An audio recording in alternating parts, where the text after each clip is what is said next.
UPSC और PCS की तैयारी करने वाले छात्रों के लिए आज मैं तीसरा वीडियो लेकर आया हूं। चार्टर एक्ट 1793 से 1813 तक। दोस्तों, आज आप तोमर सर के द्वारा पढ़ाए गए चार्टर एक्ट 1793 से 1813 पढ़िए। और यहाँ जो आप देख रहे हैं एक वीडियो, यही 1793 से 1813 चल रहा है। दृष्टि आईएएस के पेन ड्राइव कोर्स का वो डेमो लेक्चर है जो मुझे यूट्यूब पर मिला है, जो आप देख रहे हैं कि अभी चल रहा है। तो आप इस वीडियो को भी देखिए और उसके बाद आप तय करिए कि गुणवत्ता किसको कहते हैं। यहाँ एक बात मैं केवल आज ऐड करना चाहूँगा कि कई लोगों का ऐसा लगता है कि मानना है कि मैं शायद इस वीडियो को नीचा गिरा दिखाने के लिए कर रहा हूं। नहीं दोस्तों, मैं सिर्फ ये कह रहा हूं कि आप मेरे इस वीडियो को देखिए और मैंने जो पढ़ाया है उसको देखिए और फिर आप तय करिए कि गुणवत्ता कहाँ है। हो सकता है कि आपको इसी वीडियो में गुणवत्ता दिखे, कोई बात नहीं है। हो सकता है मेरे वीडियो में किसी को दिखे। तो यहाँ ना तो किसी को नीचा दिखाया जा रहा है और ना ही किसी का जो है आलोचना। उपभोक्ता यानी विद्यार्थी को हमेशा बेस्ट मिलना चाहिए। और मैं तो यही कहूँगा कि ऐसा ही मेरा भी वीडियो कोई बनाए और वो अपना लेक्चर हमसे डिटेल्स दिखाए ताकि लड़कों को इसकी जानकारी मिले। लेकिन दोस्तों, ये वीडियो आपको लगभग 40 मिनट के बाद मिलेगा। तो बस अब इंतज़ार करिए। पहले मेरा चार्टर एक्ट 1793 से 1813 तक पढ़िए और फिर ये दृष्टि आईएएस के पेन ड्राइव कोर्स वाला देखिए। दोस्तों, इस क्यूआर कोड को आप जो है अपने मोबाइल में लीजिए और विश्वास लर्निंग ऐप डाउनलोड करिए। एनसीईआरटी कोर्स क्लास 6 से 12 तक, जिसमें विज्ञान 6 से 10 तक, इतिहास, भूगोल और पॉलिटी 6 से 12 तक, समाजशास्त्र 11-12 का और इकोनॉमिक्स 9, 10, 11, 12 मिलेगा। फीस है 2499 रुपया और इसकी वैलिडिटी है 1 साल की। तो दोस्तों, देर किस बात का, मोबाइल उठाइए और ये क्यूआर कोड डाउनलोड करिए और एनसीईआरटी कोर्स 1 साल तक 1000 घंटे पढ़िए। विश्वास लर्निंग ऐप आपके लिए एक बेहतरीन कोर्स लेकर आया है। वैसे बच्चे जो यूपीएससी की तैयारी कर रहे हैं उनके लिए जीएस प्रीलिम्स का कोर्स है। आप ये बुक्स देख रहे हैं, सारे ऑथेंटिक बुक्स पर आधारित ये कोर्स है। और आप इतने अच्छे कोर्स के लिए इंतज़ार मत करिए और ये क्यूआर कोड जो है उसको अपने मोबाइल में लीजिए, विश्वास लर्निंग ऐप डाउनलोड करिए और मात्र 2499 रुपया में 1 साल के वैलिडिटी पर इस ऑथेंटिक किताब को जो है आप अपने जेहन में उतारिए और 2025 के आईएएस के प्रीलिम्स परीक्षा में सफल होइए। चार्टर एक्ट 1793 क्या कहा? चार्टर एक्ट 1793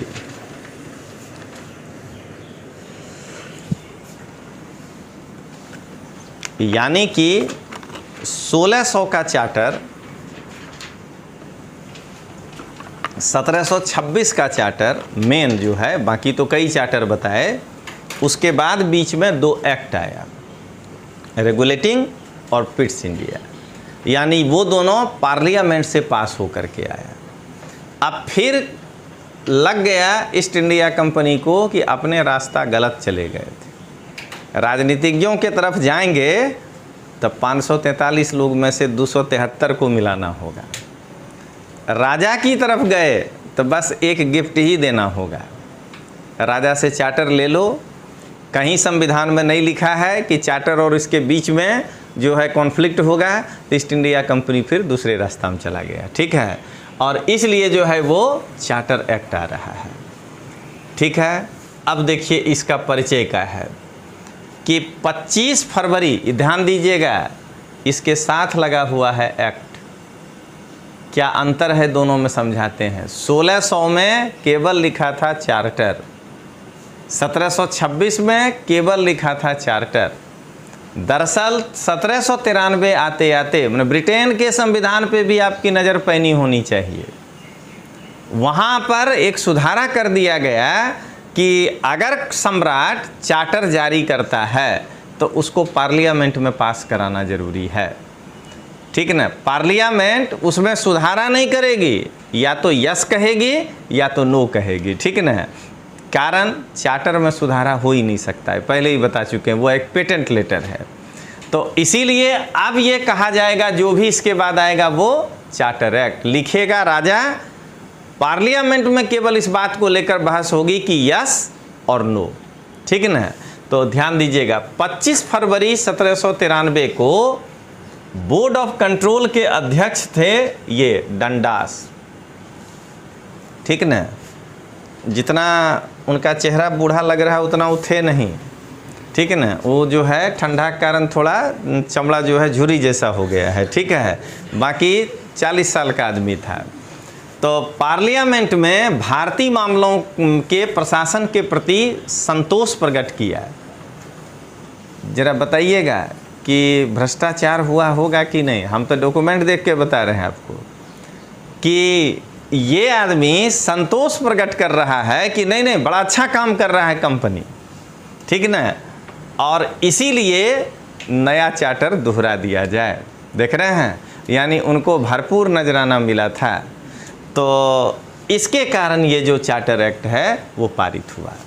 लेकिन ध्यान रखना है कि भारत के हिसाब से ऐसा डंडास नहीं कह पाता, क्योंकि हमारे यहाँ संविधान में लिखा है लोकसभा के प्रति सामूहिक उत्तरदायित्व। तो कहीं डंडास साहब का ये बिल गिर जाता तो पूरी सरकार चली गई, समझ गए ना। वहाँ अभी क्या चल रहा है कि पीएम अगर बिल लेके आएगा तो पूरी सरकार चली जाएगी, लेकिन अगर कोई मंत्री बिल लेकर आएगा तो उस मंत्री को इस्तीफा देना पड़ेगा। इसलिए मंत्री रिस्क ले लिया कि चलो हमको इतना उस समय के हिसाब से होगा कि 200 करोड़ मिल गया होगा कि एक हम रिस्क लेके देखते हैं, कहीं सरकार बच गया तो कोई बात नहीं है।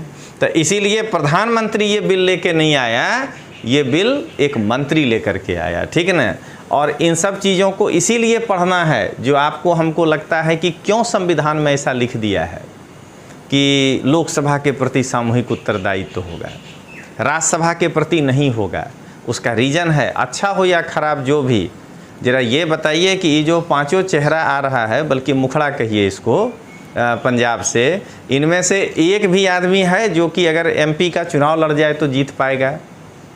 राघव चड्ढा दक्षिणी दिल्ली से हारा हुआ उम्मीदवार है एमपी में। उसके बाद जो है उसको एक एरिया से एमएलए को इस्तीफा दिलवाया, वहाँ से दोबारा चुनाव लड़वाया गया और तब जाकर के वो फिर एमएलए वहाँ से बना है। तो एमपी में जो आदमी लोकसभा में नहीं जीत पाया उसको राज्यसभा में भज्जी इतना ही ज़्यादा अगर मान लीजिए लोकप्रिय है, गेंद घुमा देने से सियासत नहीं घुमा दीजिएगा। अगर आप इतना ही मतलब कि थे क्रिकेटर बढ़िया, तो सिद्धू अपनी पारी स्वयं खेला था और आप अपनी पारी किसी के बैसाखी पे खेल रहे हैं। तो जरा एक बार सोच के देखिए कि हम राज्यसभा के प्रति कैसे उत्तरदायी कर दें मोदी साहब को, क्योंकि ये 5 आदमी, या गुजरात से ही अगर भाजपा से जो 3 आदमी जाएगा राज्यसभा में, वो तो पूरी तरह से पार्टी का निष्ठावान व्यक्ति होगा, क्योंकि उसके नंबर के बिना वो जीत नहीं सकता है।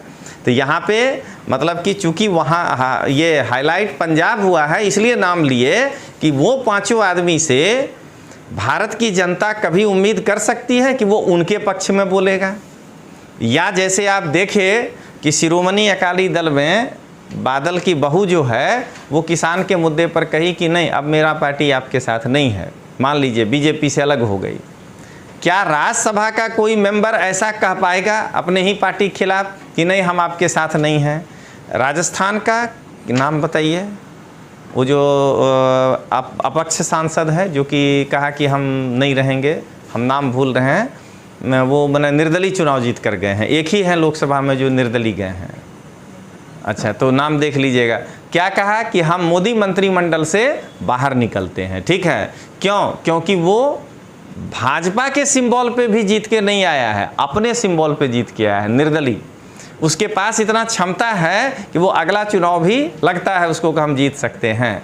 लेकिन अगर वो व्यक्ति राज्यसभा में मेंबर होता तो क्या वो हिम्मत करता कि नहीं हम पार्टी के विरुद्ध बोल जाते हैं और हम बाहर निकल जाएंगे? नहीं निकल पाएंगे। क्यों? क्योंकि आप जो है अपने दम पे चुनाव जीत कर नहीं आए। तो हमारा जो संविधान बनाए हैं बाबा साहब, 14 तारीख नज़दीक आते जा रहा है, ठीक है?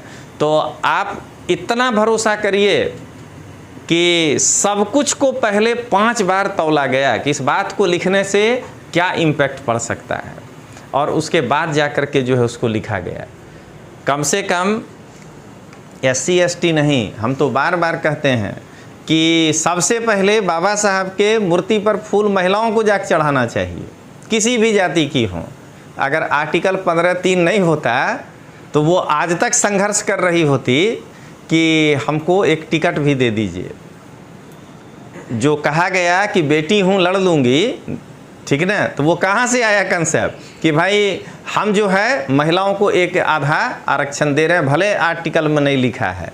या आज जो आपके लिए महिला बस चल जाता है, आती है चांदखेड़ा से, यहाँ देखिएगा वो महिला बस है, उसमें केवल महिला ही बैठेगी, ड्राइवर कंडक्टर सब महिला है, आर्टिकल 15(3) है। नहीं तो अगर बाबा साहब नहीं लिखे होते तो इधर बैठा हुआ वर्ग, हम भी शामिल हैं, इतना बदमाश है कि जाके सुप्रीम कोर्ट में केस कर देता है कि 15(1) का उल्लंघन हो रहा है, जाति धर्म लिंग के आधार पर भेद हो गया। देखिए हम पुरुष के लिए वो बस नहीं है, वो बस केवल महिला के लिए है। तो जब आप संविधान अभी तो क्या है कि आप संवैधानिक विकास पढ़ रहे हैं।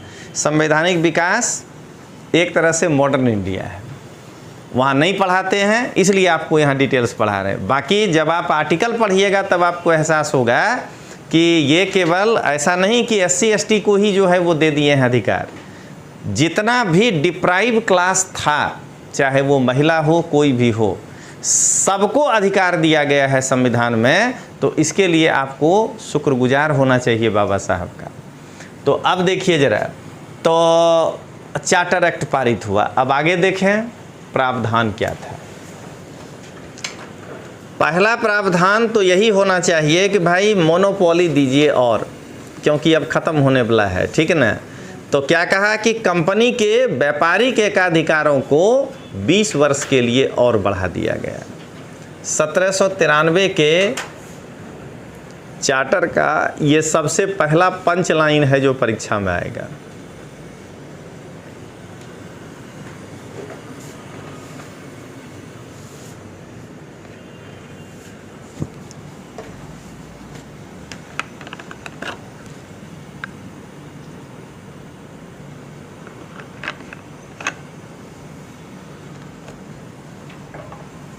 चलिए अब आगे देखें।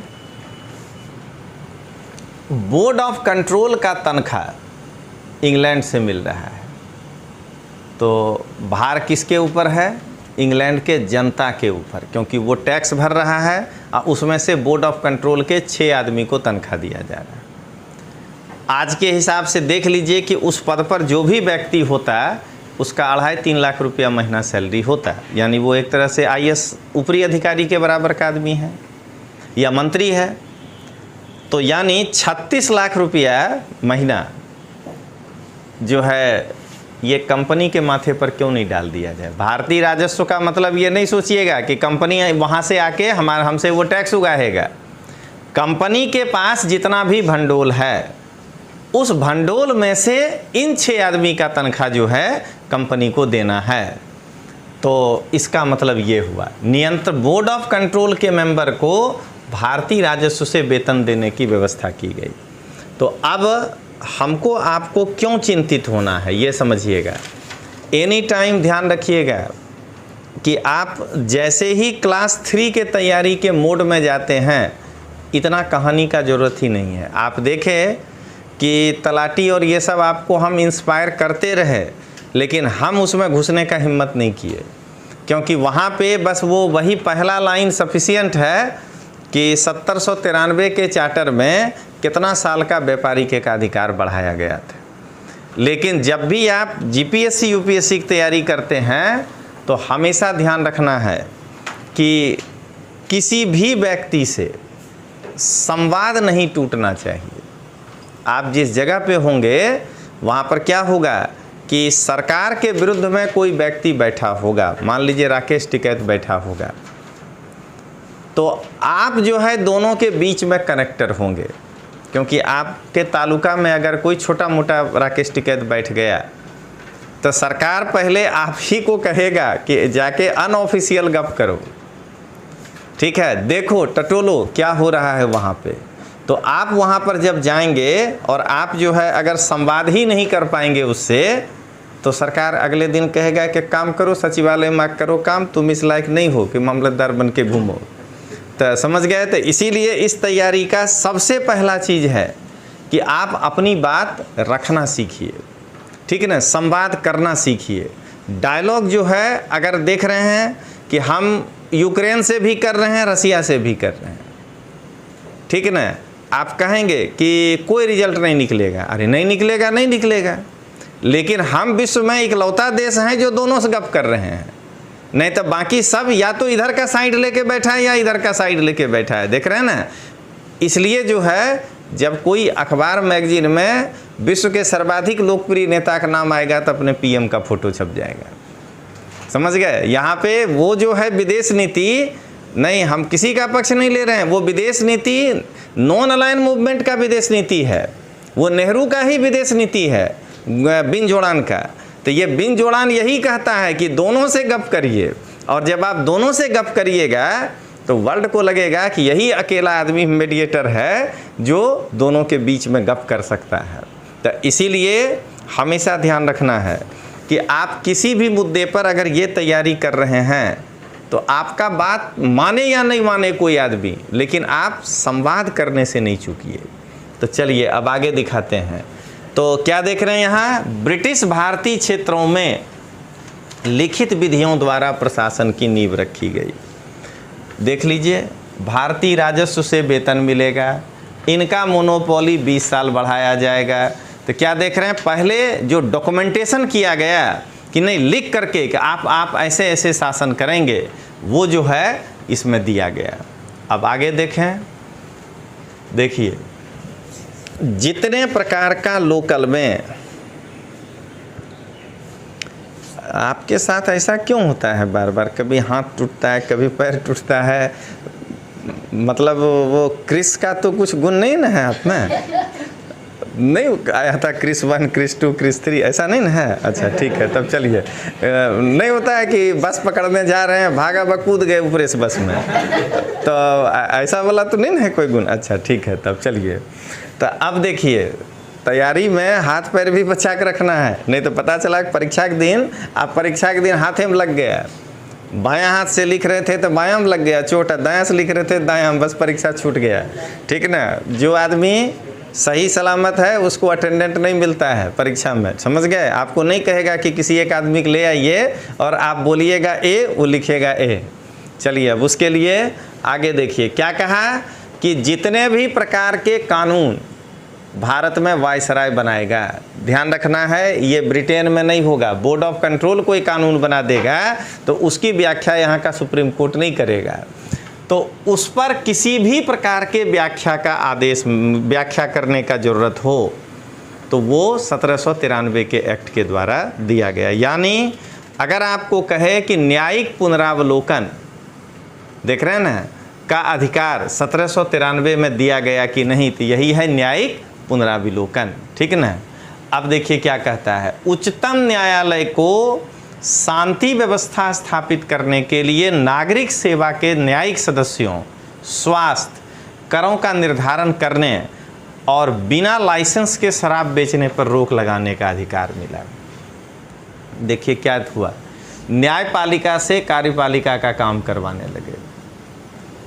सुप्रीम कोर्ट को शांति व्यवस्था स्थापित करने के लिए, देख रहे हैं कि यहाँ देश में कोई तरह का बलवा नहीं हो, नागरिक सेवा के न्यायिक सदस्यों, यानी नागरिक सेवा के जो भी न्यायिक सदस्य होंगे, याद करिए पुराना, कार्नवालिस कलेक्टर को न्यायपालिका का अधिकार दिया था कि आप भी जो है सुन सकते हैं, वो हुआ नागरिक सेवा के न्यायिक सदस्य, ठीक ना।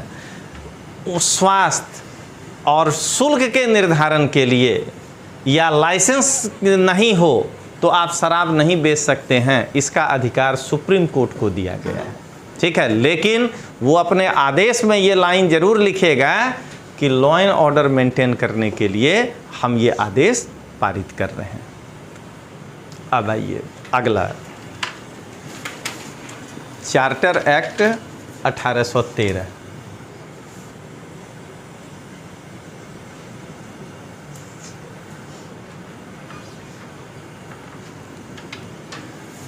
देखिए, अभी तक जो ईसाई मिशनरी है वो अगर भारत में आकर के धर्म प्रचार करता था तो वो उनको एक लीगल अथॉरिटी के रूप में नहीं मिला था।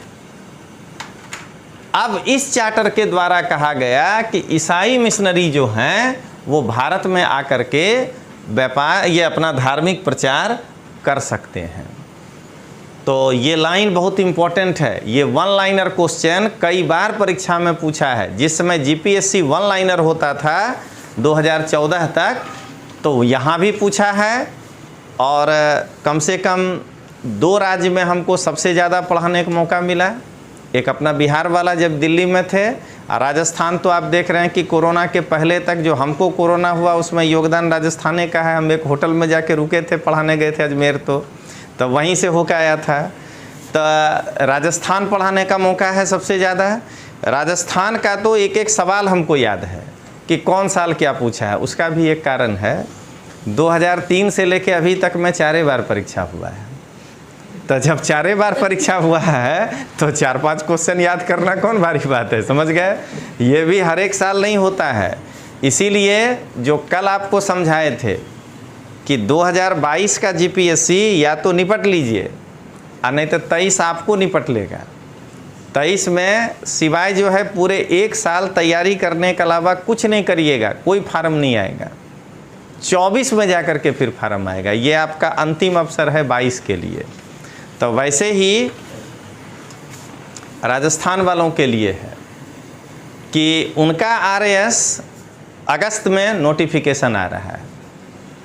जितना बड़ा संख्या बोला गया है नोटिफिकेशन जो आ रहा है, जैसे आप में लिखा है ना अपने में अंदाजित 100, तो वहाँ भी कैलेंडर ईयर में लिखा है अंदाजित 1300। तो 1300 वैकेंसी एक बार में। अब आदित्य का हमको फेस एक्सप्रेशन लग रहा है। अब जीपीएससी छोड़ के आरएएस का नहीं तैयारी करने लगना है, समझ गए ना। पहले अपना राज्य बताते हैं, कारण बता देते हैं। देखिए अभी आपको एक क्वेश्चन बताते हैं। पारंपरिक जो शादी विवाह होता है मारवाड़ के क्षेत्रों में, तो उसमें महिला जो चुनरी पहनती हैं तो उसमें ओढ़नी किस कलर का होता है?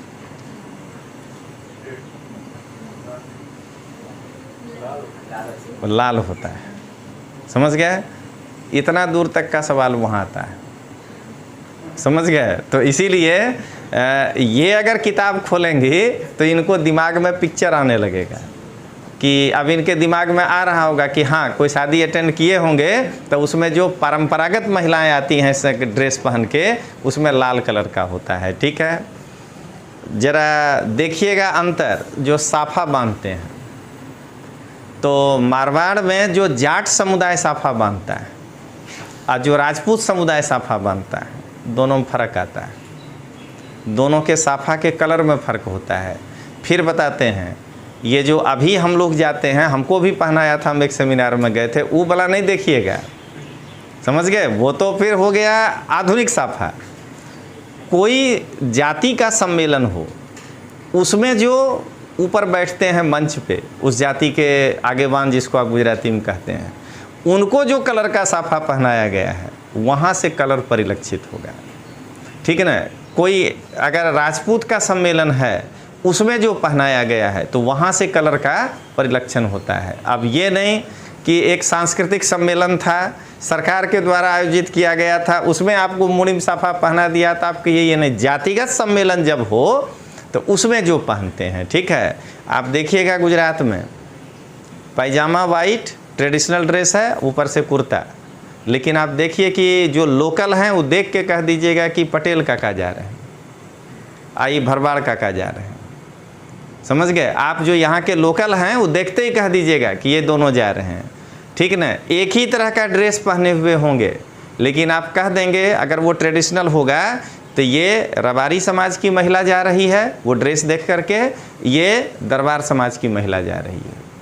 तो आप जो है उस स्तर तक आदित्य के लिए संदेश है, लड़ने के लिए सक्षम है राजस्थान में, तो ही सोचना है। नहीं तो 1100 सीट से भला अपना 100 सीट, क्योंकि अपने यहाँ थोड़ा बहुत जानते हैं, ठीक ना।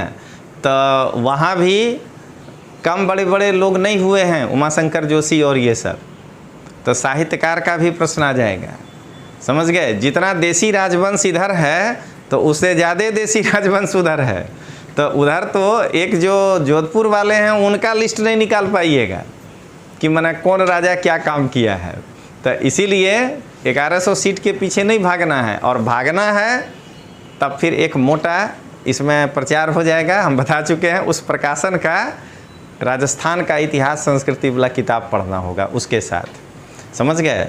हाँ, अगर आपका ये नेशनल लेवल वाला बहुत मजबूत है, नेशनल का मतलब जो आपको पढ़ा रहे हैं भारत का इतिहास और ये सब, तो आप पीटी एक बार राजस्थान को बाईपास करके कर सकते हैं पास, क्योंकि मेरिट वहाँ भी इसका वाला आदत तो सभी जगह लगा है एक साथ, यूट्यूब, टेलीग्राम। और वहाँ तो वो महा आदमी बैठा है, इसमें नाम नहीं बताएंगे, जोधपुर में, वो तो गुजरात तक में 99 रुपये में जो है जीपीएससी ये क्या कहते हैं गुजरात के बोर्ड का क्वेश्चन तक बेचने लगा है। तो समझिए गए होंगे आप जिसका नाम लिए। अरे जोधपुर का जो सबसे बड़ा नाम है, तो वो तो गाँव पहुँच गया है। तो वहाँ भी मेरिट गिरने लगा है। आप सोचिएगा कि मेरा विद्यार्थी जो रमेश सोनी है, वो जब दिया था 14 में, तब 150 में मेरिट जाता था 115 118। माने हम लोग कहते थे कि राजस्थान का एक्सेलेंट जा रहा है, और अब जो है 85 फाइनल हो जाता है। ये सब लिटमस पेपर है इस मोबाइल का।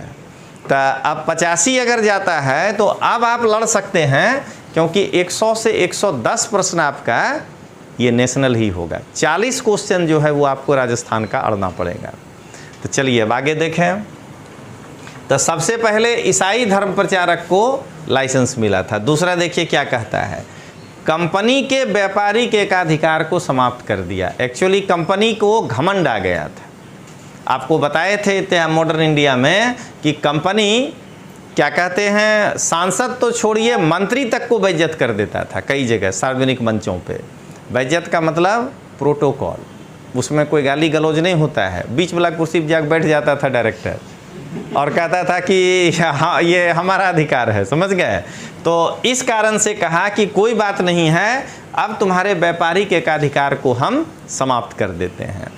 और चीन और चाय, यही याद रखना है 1813 का, कि उसके साथ जो है तुम्हारा व्यापारिक मोनोपोली बना रहेगा। माने भारत में ब्रुक बॉन्ड टी जो अगर तुम लोगे तो तुम ही खरीदोगे, कोई दूसरा नहीं खरीदेगा, ठीक है।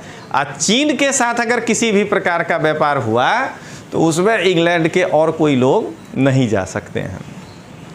देखिए ज़रा इसको किस तरह से प्रश्न बना करके पूछता है। पूछता नहीं है, हम तो कल भी कबूले थे और आज भी बता रहे हैं कि किचन कैबिनेट शानदार काम किया था। कल जो आपको दिखाए वो सारा मेरा नहीं था, वो किचन कैबिनेट देख करके खोजा था। आप अंतर समझ लीजिएगा कि उसका स्तर कहाँ पहुँच गया, कि जो काम हम किया करते थे वो काम किचन कैबिनेट कर रहा है। 1 महीना खाली मेरे साथ काम किया, हम कुछ नहीं किए हैं, पढ़ने में खाली बताए हैं कि ऐसे करना है। तो वो सारा का सारा उसके नज़र से क्वेश्चन गुजरा है, उसको दिखाई दे रहा है कि यहीं से प्रश्न आता है। तो देखिए ज़रा, ये क्वेश्चन आपका पूछा हुआ क्वेश्चन है जीपीएससी का। 1813 के चार्टर के संदर्भ में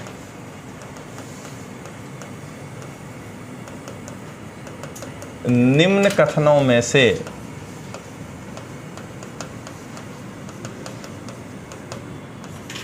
सत्य कथन पहचाने।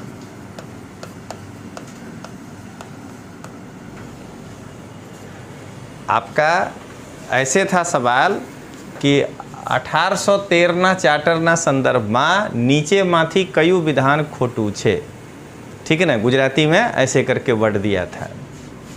पहला कंपनी को भारत से सभी प्रकार के व्यापारिक एकाधिकार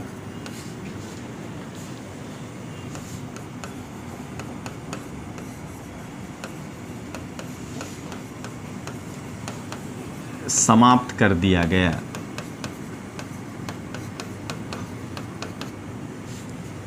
दूसरा, चीन के साथ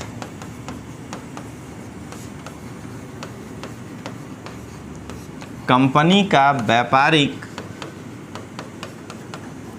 एकाधिकार बना रहा। ध्यान रखिएगा, वहाँ परीक्षा में हमसे थोड़ा छूट गया, वहाँ परीक्षा में था चीन और चाय के साथ, जो आपको दिया है, ठीक है। और तीसरा, ईसाई मिशनरियों को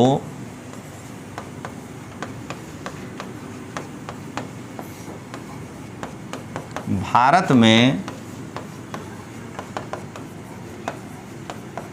धर्म प्रचार की छूट दी गई।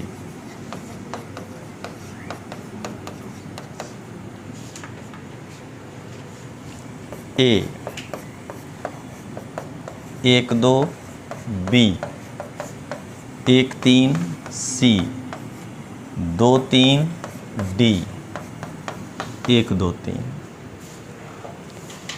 देखिए, जो इस चीज़ को बढ़िया से समझ रहा है वो पहला स्टेटमेंट गलत कर देगा। सभी प्रकार के व्यापारिक एकाधिकार को समाप्त कर दिया गया। अगर ये सही है तो ये गलत है, क्योंकि चाय तो उसमें आता है। और अगर चाय वाला सही है तो पहला गलत है। देख रहे हैं ना, सभी प्रकार के व्यापारिक एकाधिकार में चाय भी आता है। तो ये सही है और ये गलत है, बस इतना सा पता लग गया, आंसर ये होगा। समझ रहे हैं ना, वहाँ पे फैक्ट्स के पीछे भागिएगा तो उतना सही नहीं कर पाइएगा। क्या कहते हैं, सृजेश को शंका हो रहा है, ठीक है ना। सभी प्रकार के व्यापारिक एकाधिकार में चाय भी न होगा। आपको सब प्रकार का व्यापारिक एकाधिकार समाप्त कर दिए, तो इसका हमने चाय का भी व्यापारिक एकाधिकार नहीं दिया गया। तो फिर ये यहाँ कैसे लिखे चाय के साथ व्यापारिक एकाधिकार दिया गया? या तो चाय वाला सही है या नहीं तो सब प्रकार वाला गलत है। चाय सभी में आता है ना, तो अब इस तरह से पकड़ना है। तो क्या देख रहे हैं आप कि वहाँ पर परीक्षा में आपको इस तरह से कंफ्यूजिंग स्टेटमेंट देगा, जिसको कि आपको पकड़ना है। चलिए अब आगे देखते हैं। देख रहे हैं ना, संवाद जो वर्ड बोले, आप एक एक स्टेटमेंट के साथ स्वयं के साथ संवाद किए कि नहीं, बिना किए आंसर नहीं कर पाइएगा। ये जो हम आपको बार बार कह रहे हैं कि अंतर्मुखी व्यक्ति क्लास 1-2 के बारे में नहीं सोचे, उसको पहले अपने मन की बात बाहर निकालना है। हर चीज़ पर जो है आप डिस्कशन करिए। जब तक कि आप डिस्कशन के लायक नहीं हैं, मेंस में उत्तर नहीं लिख पाइएगा, इंटरव्यू में तो 5 ही मिनट में बाहर हो जाइएगा। देख लेगा, दूगो जवाब नहीं दे रहे हैं, कहेगा जाओ हो गया का तुम्हारा कहानी पूरा है। चलिए अब आगे देखते हैं। तो अब जो है व्यापारिक एकाधिकार बना रहा। अब आइए, भारतीयों को कहा कि आपको जो शिक्षा, भारतीयों के शिक्षा के ऊपर हर साल 1 लाख रुपया खर्च करेगा। इसको 2 तरह से लीजिए। जब आप लिखने बैठिए, वहीवटी प्रणाली राजस्थान के भी मेंस में है, मध्य प्रदेश में भी है, बिहार में भी है, आईएएस में भी है, जीपीएससी में भी है, प्रशासनिक व्यवस्था। उसमें एक टॉपिक आता है कॉरपोरेट सोशल रिस्पॉन्सिबिलिटी। देखिए तो लिख सकते हैं कि नहीं कि ये पैसा कौन खर्चा करेगा, कंपनी ही को करना है। तो कंपनी को अपने बजट में से 1 लाख रुपया जो है वो भारतीयों के शिक्षा पर करना पड़ेगा, ठीक है ना। अब जरा बताइए, अगर आपको ये बात अच्छे से मालूम हो तो वुड डिस्पैच समझने में कितना देर लगेगा? 1853 में आया था। अब यहाँ से चूंकि ये रुपया कंपनी निकाल के दे रहा है, तो कंपनी अब अपने हितों के हिसाब से एजुकेशन पॉलिसी लाना चाहेगा। कंपनी किसको प्रश्रय देगा? ऑफिसर तो वो ले आएगा इंग्लैंड से, लेकिन क्लर्क जिसको बाबू हम लोग कहते हैं, वो बाबू कहाँ से आएगा? समझ गए? क्योंकि बाबू काम तो उतना करेगा नहीं। उसको इंग्लैंड से लाएंगे तो यहाँ रहना खाना सब देना होगा। भारतीय होगा तो सूखा पगार दे करके कहेंगे आप घर जाइए। तो इसीलिए जो है ये क्लर्क बनाना चाहता था। और इसीलिए हमारे यहाँ कहा कि जिस बच्चा को 20 तक का टेबल याद है, उसके पीठ पर टीचर हाथ रख के कहता है शाबाश बेटा, तुमको तो एकदम बेहतरीन याद है। क्यों? क्योंकि उसको ऑफिसर नहीं बनने देना है। आज के डेट में देखिएगा, हम पुराने लोग जो बच्चा नया स्कूल में पढ़ने जाता है चिढ़ाते हैं, इसको तो 20 का टेबल नहीं याद है। 90% को नहीं याद होता है। ठीक है, क्या करेगा भाई? जिसके मोबाइल में कैलकुलेटर एनी टाइम पड़ा हुआ है, उसको 20 का पहाड़ा भी याद करने से क्या फ़ायदा है? उसको तो उससे बढ़िया है कि d sin theta by d theta बराबर cos थीटा होता है, ये याद होना चाहिए। तो क्या देख रहे हैं? समय के साथ परिवर्तन। लेकिन पुराने लोग अकड़ में बैठे होंगे कि नहीं, हमको तो इतना लंबा लंबा जोड़ घटाव आता है। क्या करेंगे? लेकर के कंप्यूटर में एक जो है सॉफ्टवेयर डालेंगे, सब वही कर देगा। तो इंग्लैंड के लोगों को यहाँ निचले पद पे नियुक्त करना ठीक नहीं लग रहा था, उनको खर्चीला लग रहा था। और इसीलिए यहाँ से दो ही चीज़ निकलेगा, अंग्रेजी पढ़ने वाला बच्चा बहुत तेज, गणित बनाने वाला बच्चा बहुत तेज। समझ गए? क्योंकि यही दोनों का ज़रूरत है यहाँ पे। तो इसीलिए जो है आप गौर करिएगा, अगर आप इसको बढ़िया से समझ रहे हैं तो एक भी क्लास 3 का परीक्षा बता दीजिए जिसमें इंग्लिश और मैथ ना हो। कोई भी क्लास 3 का हमको परीक्षा ला दिखा दीजिए जिसमें कि मैंने इंडिया का भी ला दीजिए, बैंकिंग ला दीजिए, एसएससी ला दीजिए, या गुजरात का क्लास 3 ला दीजिए। कारण उनको जीवन भर करवाना वही काम है। समझ गए ना? जोड़े घटाओ गुना भाग करवाना है। या कोई चिट्ठी आएगा तो उसको पढ़ करके अंग्रेजी में आएगा तो उसको फट से उस पर एक्शन लेना है। देख रहे हैं? जैसे ही आप उससे ऊपर बढ़ते हैं, क्या देखते हैं कि भाई 150 नंबर ही अंग्रेजी चाहिए क्लास 1-2। उसके सामने बाकी क्या हो गया? 750 नंबर दूसरा हो गया। आप उससे आगे बढ़िए IAS, तो क्या कहता है कि नहीं, ये तो केवल जो है क्वालिफाइंग है, आपको केवल अंग्रेजी समझ में आना चाहिए। क्योंकि जितना ऊपर आप जाएंगे उतना आपको गणित का काम कम होगा, क्योंकि वो काम नीचे वाला को करके देना है। आप तक जो पहुंचेगा बना करके आप भेजते होंगे, या तो पाई चार्ट अपने ऊपर को कि भाई साल भर में क्या हमारे बैंक का रहा, ठीक है ना, या तो दंड चार्ट, उसको वही जानना है, वही देख करके वो समझ लेगा कि आपके यहाँ का स्थिति क्या है। तो परीक्षा पद्धति को पकड़िए पहले, कि आप देख लीजिए जीपीएससी में फिर भी मामलतदार को जोड़ घटाव करना है तो उसका गणित अंदर है, यूपीएससी में सीसेट कहता है क्वालिफाइंग है। तो यहाँ से सोच के देखिएगा कि उनको किस प्रकार का शिक्षा चाहिए था। फिर देख लीजिए क्यों वो हमारे यहाँ सेकुलर शिक्षा बोल करके हमारे धर्म के चीज़ों को नहीं पढ़ाएगा। इसीलिए नहीं पढ़ाएगा कि अगर हम और आप धार्मिक बने रहेंगे तो उसका कमांड कैसे मानेंगे। समझ गए? अगर मेरे अंदर धर्म पड़ा होगा तो 1857 के विद्रोह के तात्कालिक कारण को जोड़ के समझना है कि हम अगर सुअर और गाय का वो मुंह से छीलने के लिए इतने बड़े सेकुलर हो जाएं कि तैयार हो जाएं कि क्या होता है, तो ही हम ईस्ट इंडिया कंपनी में नौकरी करेंगे। और अगर हम तर्क करने लगे तो मंगल पांडे हो जाएंगे। देख रहे हैं ना? तो ये जो है ये एजुकेशन में इसीलिए ये सब चीज़ डाला गया। और वो हम पार्टी की विचारधारा का कोई गप नहीं कर रहे हैं, वो 75 साल तक हम चलाते रहे। इसीलिए जब कोई प्रकार का परिवर्तन हो रहा है ना, तो जो सेकुलर गैंग है वो हल्ला करने लगता है कि ये क्या हो रहा है। तो चलिए अब आगे देखें। लोकल बॉडी को टैक्स लगाने का अधिकार दिया गया।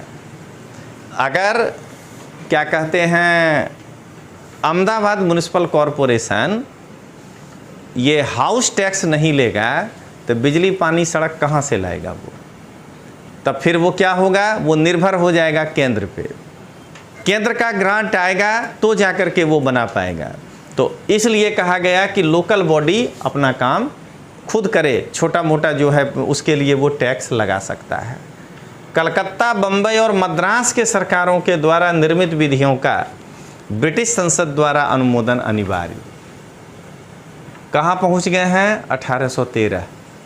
ऐसे कई युद्ध हुए उस बीच में, आप पढ़ चुके हैं, आंग्ल मराठा से लेके सब, जिसमें तीनों का तीनों प्रेसिडेंसी आपस में आमने सामने थे। एक यस था, एक नो था, तो एक तटस्थ होता था। तो इसलिए कहा गया कि आप तीनों सरकार जो भी कानून बनाइएगा उसको जो है पार्लियामेंट ब्रिटेन का वहाँ से पारित करवाना जरूरी होगा। कहा ब्रिटिश सरकार की स्वीकृति से कंपनी को गवर्नर जनरल, गवर्नर और सेनापति के नियुक्ति का अधिकार दिया गया। अब जरा बताइए कि बोर्ड ऑफ डायरेक्टर के पास बचा क्या? रेगुलेटिंग एक्ट में कहे कि दोनों चिट्ठी हमको भेजिए। पिट्स इंडिया एक्ट में आप कह रहे हैं कि अब बोर्ड ऑफ कंट्रोल जो है वो देखेगा राजनीतिक मामला, और अब कह रहे हैं कि गवर्नर जनरल, गवर्नर और सेनापति, ये तीन का नियुक्ति ब्रिटिश सरकार के स्वीकृति से होगा।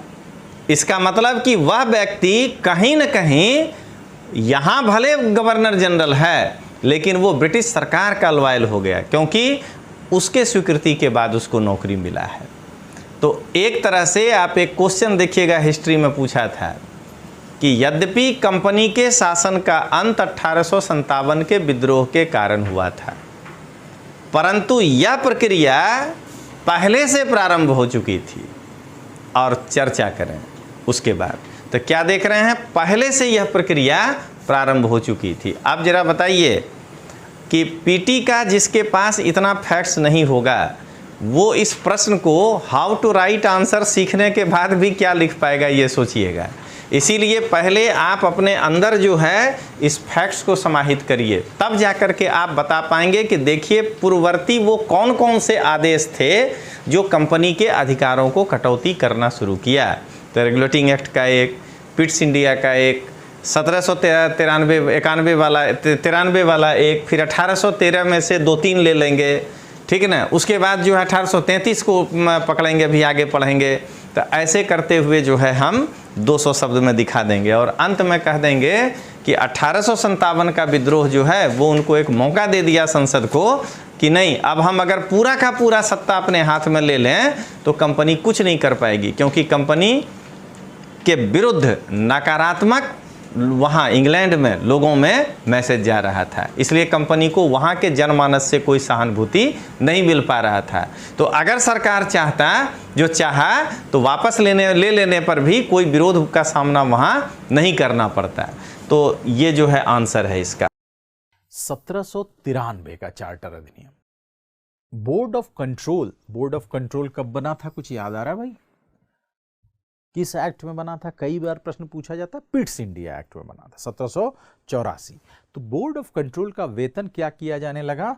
भारतीय राजस्व से दिया जाने लगा। यानी जरा गौर करिएगा, भारतीय इस तरह की मांग आगे चलकर उठाएंगे, मैं बताऊंगा। स्पेशली जो सेक्रेटरी ऑफ स्टेट वाला मामला था उसमें अक्सर उठाएंगे कि यार तुमने ब्रिटेन में एक संस्था बनाई है, ये बोर्ड ऑफ कंट्रोल कहाँ थी? ब्रिटेन में संस्था थी। अब तुम उसका पैसा जो है भारतीय राजस्व से ब्रिटेन भेज रहे हो। इसी को कहते थे ड्रेन ऑफ वेल्थ। तमाम पैसा भारतीय राजस्व से ब्रिटेन में जा रहा है। कोई रिटायर होकर सैनिक चला गया, ऑफिसर चला गया, उसकी पेंशन जा रही है, जिसके बदले में हमको कुछ नहीं मिलता था। ठीक, ड्रेन ऑफ वेल्थ। तो बोर्ड ऑफ कंट्रोल का वेतन के भारतीय राजस्व से दिया जाने लगा। आगे के गवर्नर जनरल भी कॉर्नवालिस की ही तरह शक्ति प्राप्त करेंगे, कुछ ऐसा इस अधिनियम में प्रावधान था। ये सब बहुत इंपॉर्टेंट नहीं है, ये इनफैक्ट बहुत कम इम्पॉर्टेंट है। और फिर से चार्टर को रिन्यू कर दिया गया, यानी व्यापारिक एकाधिकार को अगले 20 वर्षों के लिए जो है फिर से बढ़ा दिया गया। देखिए कुछ एक्ट बहुत महत्वपूर्ण होते हैं, तो जैसे मतलब पिट्स इंडिया एक्ट मैंने बताया, ठीक। तो मैं वहाँ इंडिकेट करता रहूँगा जो एक्ट महत्वपूर्ण होगा कि ये महत्वपूर्ण है, इसको बहुत ध्यान से पढ़िएगा, रिवीजन करिएगा, यहाँ से क्वेश्चन पूछे जाते हैं। ये ऐसे ही था, ठीक।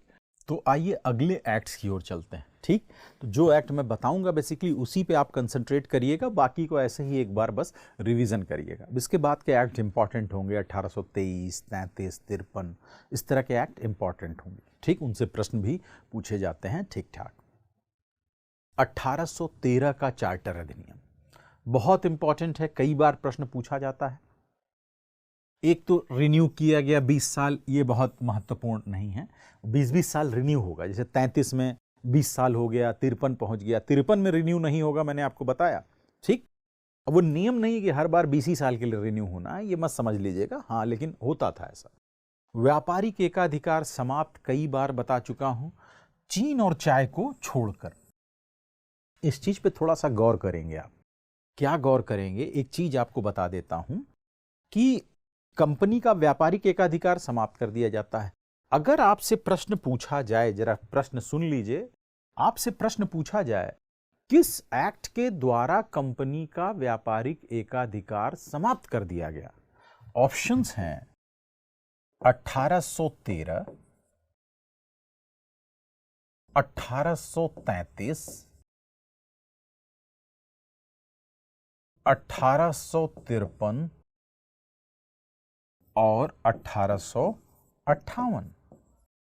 जरा गौर करिएगा, मैंने कहा किस एक्ट के द्वारा कंपनी का व्यापारिक एकाधिकार समाप्त कर दिया गया। ठीक, तो अब ध्यान दीजिए, व्यापारिक एकाधिकार समाप्त किया गया। अब आपके दिमाग में आ सकता है यार 13 द्वारा किया गया था, लेकिन चीन और चाय को छोड़कर, यानी चीन के साथ व्यापार और चाय का व्यापार, मैं इस पे चर्चा कर चुका हूं कई बार। ठीक, कि ये दोनों कितने महत्वपूर्ण थे। चीन के वाले भी व्यापार कितना महत्वपूर्ण था, चाय वाला मैंने उस क्रम में आपको बताया था कि चाय की पेटियां याद कीजिए उठा के फेंकी थी अमेरिकियों ने। बोस्टन टी पार्टी बेसिकली अमेरिकी क्रांति का तात्कालिक कारण था। तो खैर उन मुद्दों पे अभी डिटेल नहीं होंगे, लेकिन इन दो चीजों को छोड़कर कंपनी का व्यापारिक एकाधिकार 13 में समाप्त कर दिया गया और 33 में इन दोनों को भी समाप्त कर दिया गया और पूर्णतः समाप्त कर दिया गया, कंप्लीटली एबोलिश्ड। ठीक, तो आपको कंफ्यूजन हो सकता है कि सर ने सवाल पूछा है कि किस एक्ट के द्वारा कंपनी का व्यापारिक एकाधिकार समाप्त।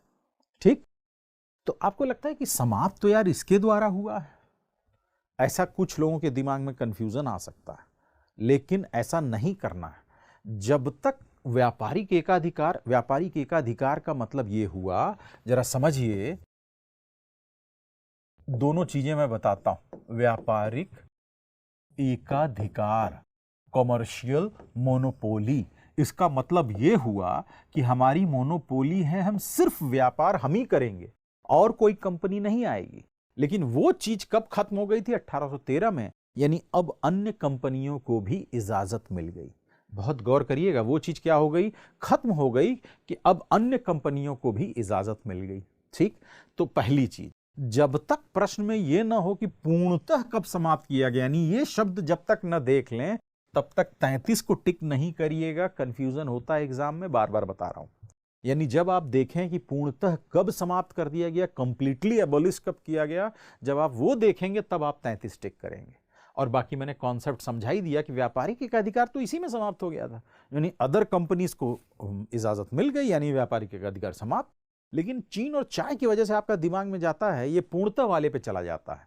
तो प्रश्न में जब पूर्णतः रहे तब ये 33 वाला जिक्र करना है, नहीं तो आप 13 को ही जिक्र करेंगे। इस चीज को बहुत ध्यान से समझते रहिए। ठीक, चलिए, तो हम लोग जो चर्चा कर रहे थे, रिन्यू तो ठीक है, ये तीनों इंपॉर्टेंट हैं बहुत। एक तो व्यापारिक एकाधिकार समाप्त, 1 लाख रुपए शिक्षा पर खर्च करने के लिए प्रावधान किया गया। गौर करिए, जब मैं शिक्षा का विकास पढ़ा रहा था तो वहां बताया था 1813 में शिक्षा का विकास, ऐसे ही चार्ट बना के, और इसमें कुछ ऐसा निश्चित नहीं था कि कहां खर्च किया जाएगा। इस पे एक कंट्रोवर्सी क्रिएट हो गई ओरिएंटलिस्ट और एंग्लिसिस्ट के बीच में, याद करिए इस तरह की चीजें। तो ये जानते रहिएगा, 13 में ये भी हो गया।